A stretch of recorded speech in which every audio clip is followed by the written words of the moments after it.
भाइयों बहनों, इस चुनाव में यूपीए का हाल इतना खराब है, कांग्रेस पार्टी का हाल इतना खराब है कि इनके जितने बड़े बड़े दिग्गज हैं वो चुनाव लड़ने के लिए मना कर दिया।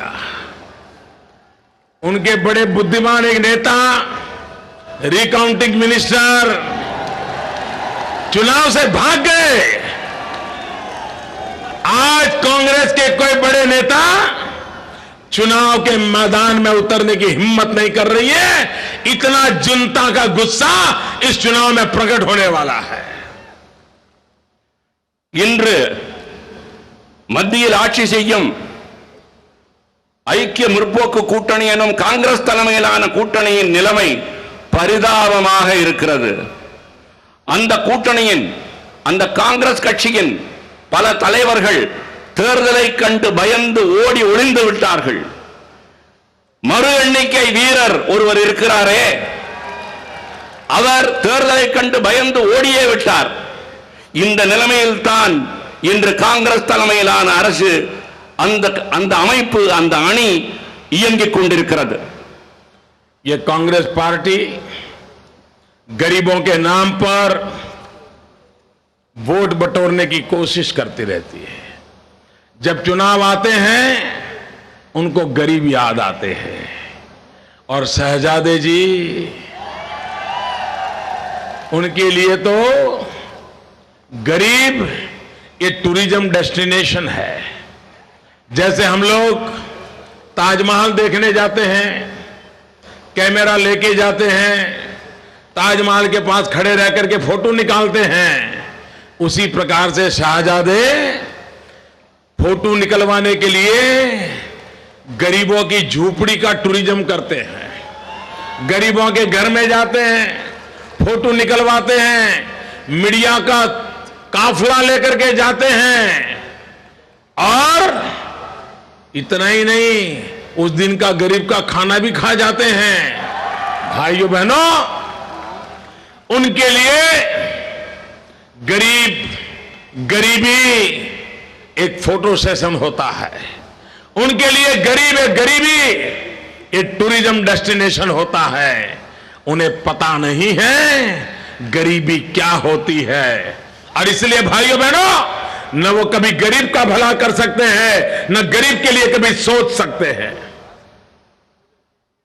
சகோதர சகோதரிகளே, இப்போதுள்ள காங்கிரஸ் அரசு ஏழைகளின் பெயரை சொல்லி உங்கள் அனைவரையும் ஏமாற்றி வருகிறது.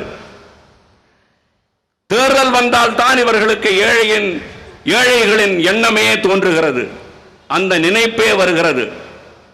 அங்கு இருக்கும் ஒரு இளைய தலைவர் ஒருவர் தேர்தல் வரும்போது மட்டும் ஏழைகளின் குடிசைக்கு சென்று புகைப்படம் எடுத்துக்கொண்டு தன்னை மிகைப்படுத்திக் கொள்ள விரும்புகிறார். தாஜ்மஹலுக்கு நாம் செல்லும் போதும் சரி, அல்லது மதுரை மீனாட்சி அம்மன் கோயிலுக்கு செல்லும் போதும் சரி, அங்கு நாம் புகைப்படம் எடுத்துக் கொள்கிறோமே, அதே போல இங்குள்ள இந்த நாட்டின் ஏழ்மையை ஒரு சுற்றுலாவுக்கு தேவையான ஒரு பொருளாக இந்த அரசு கருதி வருகிறது என்பதை மிகவும் வருத்தத்துடன் நாம் பார்க்க வேண்டிய ஒரு நிலைமை இருக்கிறோம். ஏழைகளை இவர்கள் தங்களுக்கு சாதகமாக, ஏழ்மையை இவர்கள் தங்களது விளம்பரத்திற்காக பயன்படுத்திக் கொள்கிறார்கள் என்பதுதான் நிதர்சனமான உண்மை. भाइयों बहनों, गरीबी क्या होती उनको पता नहीं है। शहजादे जी सोने की चमच लेकर के पैदा हुए हैं। भाइयों बहनों, गरीबी क्या होती है वो मुझे भली भांति पता है। रात को घर में चूल्हा नहीं जलता है तो भूखे पेट सोते कैसी तकलीफ होती है वो मैंने अपनी बचपन में देखा है। वे सोने की चमच लेकर के पैदा हुआ है। मैं रेल के डिब्बे में चाय बेचते बेचते आज आपके पास आया हूं। காங்கிரசின் இளைய தலைவருக்கு ஏழைகளின் நிலைமை என்ன என்று தெரிவதில்லை. ஏனென்றால் அவர்கள் பொற்கட்டிலில் படுத்துறங்குகிறார்கள். பொன்னால் செய்த ஒரு கரண்டியுடனேயே பிறந்தவர்கள் அவர்கள். ஏழை ஒருவனின் வீட்டில் இரவு அடுப்பு எரியவில்லை என்றால் அவனது வயிறு எப்படி எரியும்? எந்த அளவுக்கு துன்பம் இருக்கும் என்பதை நேரில் அனுபவித்தவன் நான் பிறக்கும் போதே ஒரு கோடீஸ்வரனாகவோ ஒரு பணக்காரனாகவோ பிறந்தவன் அல்ல. ஏழை குடும்பத்தில் பிறந்து டீ விற்பனை செய்து வளர்ந்து வந்தவன் நான். அவர்களின் துயரம் என்ன என்பது எனக்கு தெரியும். भाइयों बहनों, वे नामदार हैं, मैं कामदार हूं. मैं गरीब के दर्द को समझता हूं. मेरे लिए गरीबी देखने समझने के लिए टूरिज्म नहीं करना पड़ता.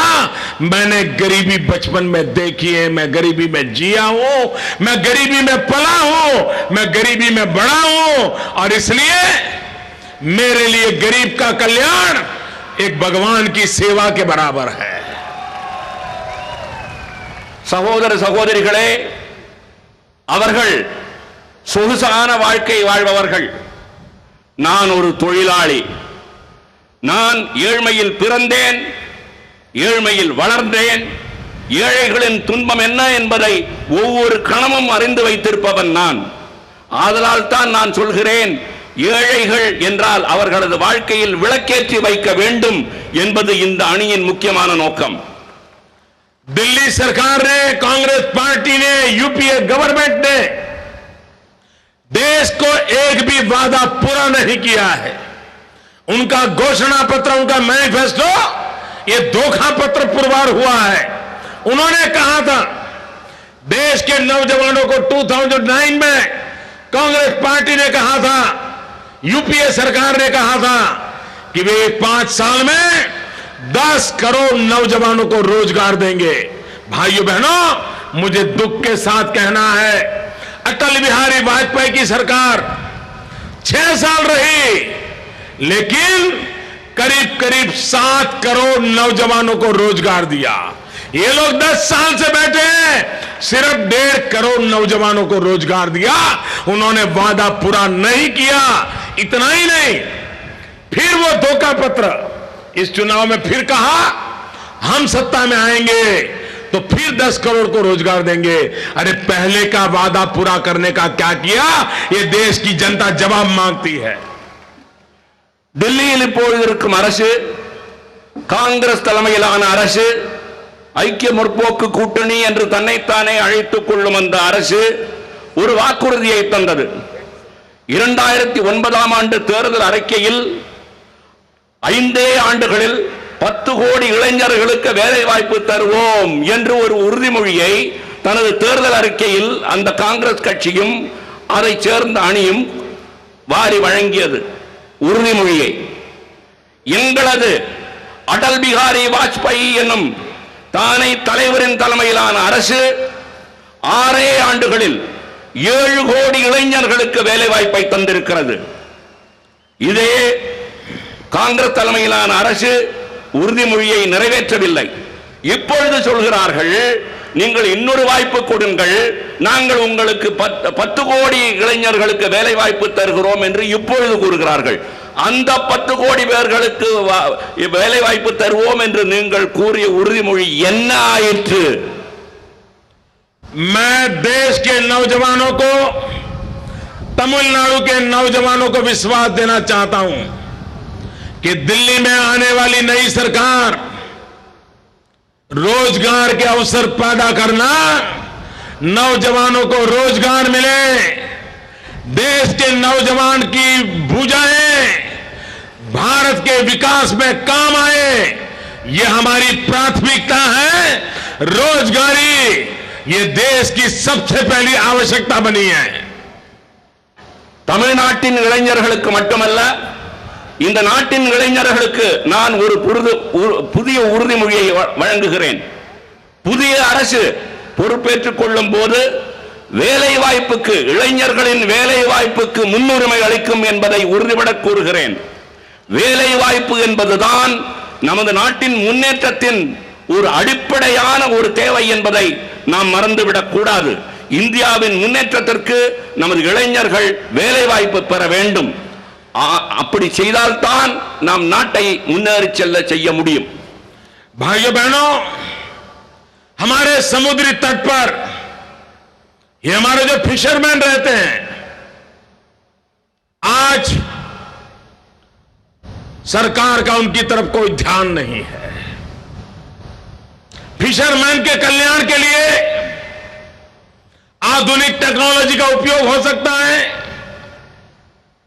फिशिंग के व्यवसाय को और आधुनिक टेक्नोलॉजी से जोड़ सकते हैं। आज फिशिंग भी बहुत बड़ा ग्लोबल मार्केट भारत के पास इंतजार कर रहा है। अगर हमने उस पर ध्यान दिया तो आज मेरे समुद्र तट पर रहने वाले फिशरमैन की जिंदगी को हम बदल सकते हैं और यहां संकल्प लेकर के चल रहे हैं। ஒரு நாட்டின் மிக முக்கியமான பிரிவினர் கடலோரத்தில் வாழும் மீனவர்கள். இன்றைய அரசு நமது மீனவர்களின் வாழ்வில் சற்றும் கவனம் செலுத்தவில்லை என்பது நாம் அனைவரும் கண்கூடாக பார்க்கும் ஒரு உண்மை. நவீன தொழில்நுட்பத்தை பயன்படுத்தினால் நமது மீனவர்கள் முன்னுக்கு வர முடியும். இப்பொழுது மீன் பிடிப்பது என்பது ஒரு உலகம் தழுவிய ஒரு அங்காடியை படைத்திருக்கிறது, பெற்றிருக்கிறது. ஆதலால் கடலோரத்தில் வாழும் மீனவர்களே, உங்களது வாழ்வில் நான் ஒளியேற்றுவேன் என்ற உறுதியை இன்று இங்கு நான் ஏற்கிறேன். भाइयों बहनों, हमारा तमिलनाडु का फिशरमैन श्रीलंका उसको परेशान करे, गुजरात का फिशरमैन पाकिस्तान परेशान करे और केरल का फिशरमैन इटली के लोग आकर के मार के चले जाएं। भाइयों बहनों, हमारे फिशरमैन को पूरा प्रोटेक्शन मिलना चाहिए। हमारे फिशरमैन को खुला आसमान, खुला समंदर, साहस के साथ अपने व्यापार व्यवसाय के लिए उसको अवसर मिलना चाहिए और इसके लिए दिल्ली में मजबूत सरकार होना जरूरी है। சகோதர சகோதரிகளே, தமிழகத்தில் வாழும் மீனவர்களுக்கு இலங்கையினால் அன்றாடம் தொல்லைகளும் தொந்தரவுகளும் துன்பங்களும் இன்னல்களும் ஏற்பட்டுக் கொண்டிருக்கின்றன. அதேபோல குஜராத்தில் வாழும் மீனவர்களுக்கு பாகிஸ்தானினால் இதே போன்ற தொல்லைகளும் துயரங்களும் ஏற்பட்டுக் கொண்டிருக்கின்றன.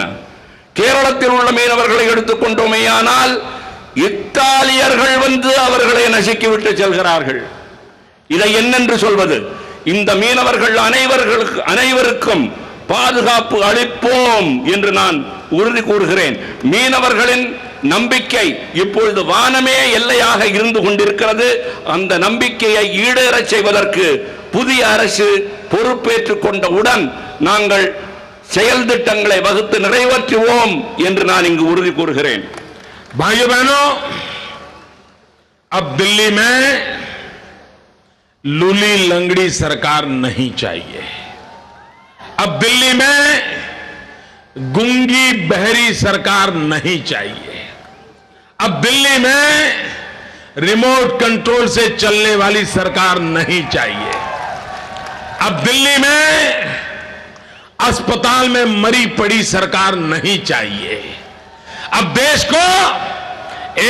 देश को मजबूत सरकार की जरूरत है और इस चुनाव में हिंदुस्तान के भाइयों बहनों को और विशेष करके तमिलनाडु के मेरे भाइयों बहनों को मैं प्रार्थना करता हूं कि भारतीय जनता पार्टी, रामदास, विजयकांत, ये सारे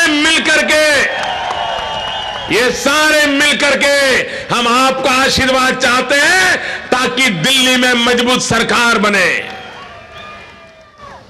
दिल्लिயில் ஒரு நோஞ்சான அரசு இருந்த பிரயோஜனம் கிடையாது. டெல்லியில் வலுவற்ற ஒரு மெலிந்த அரசு இருந்து எந்த பயனும் கிடையாது. ரிமோட் கண்ட்ரோல் மூலம், அதாவது எங்கிருந்தோ அசையும் ஒரு விசையின் மூலம் இயங்கும் அரசு இருந்து பயன் கிடையாது. மருத்துவமனைகளில் நோயாளிகள் இறக்கக்கூடிய நிலைமையில் இருக்கும் அரசு தேவை கிடையாது. பாரதிய ஜனதா கட்சியின் இந்த அணி வெற்றி பெறுமையானால் எத்தனையோ பெரிய தலைவர்கள், இதோ அவர்கள் படங்கள் அங்கு இருக்கின்றன, அந்த தலைவர்களின் ஒத்துழைப்புடன் ஒரு மிக ஆற்றல் மிக்க ஒரு சக்தி மிக்க ஒரு அரசாங்கத்தை அமைப்போம். இதில் எந்த ஐயமும் கிடையாது. भाइयों बहनों, दिल्ली में मजबूत सरकार न होने के कारण देश अंदर से तो परेशान है, लेकिन इतना बड़ा देश, 125 करोड़ जनसंख्या, इतना बड़ा हमारा भव्य भूतकाल, लेकिन छोटे छोटे देश हमें आंखें दिखा रहे हैं। श्रीलंका हमें आंखें दिखाए, बांग्लादेश आंखें दिखाए, पाकिस्तान आंखें दिखाए, और दिल्ली सरकार सर झुका करके जैसे कोई मजबूर सरकार हो वैसे सोई पड़ी है। इसमें से अगर बचना है, अड़ोस पड़ोस के देश जो हमें आंखें दिखा रहे हैं, उनको आंख मिलाने के लिए अगर मजबूर करना है तो दिल्ली में मजबूत सरकार होना बहुत जरूरी है।